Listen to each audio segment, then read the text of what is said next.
Ketua Otoritas Jasa Keuangan Wilayah Sumsel, Patahudin, yang ditemui Jumat 18 Desember 2015 mengatakan, semua lembaga keuangan mikro atau LKM yang di Sumsel belum ada satupun yang memiliki izin resmi dari OJK. Ia juga menambahkan, pihak OJK tengah melakukan pendataan berapa LKM di Sumsel yang belum berizin.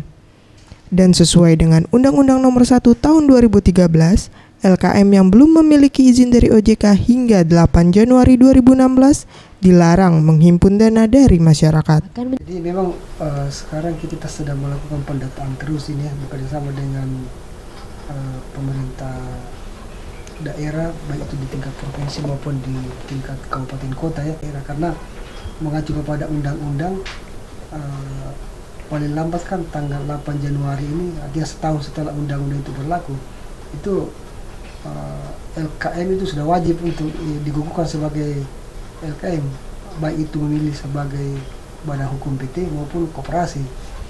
Sebelumnya, OJK telah melakukan kerjasama dengan salah satu bank BUMN untuk melakukan pendataan terhadap jumlah LKM yang ada di daerah, karena mengacu pada undang-undang, paling lambat tanggal 8 Januari 2016, LKM sudah wajib dikukuhkan, baik sebagai badan hukum PT maupun koperasi.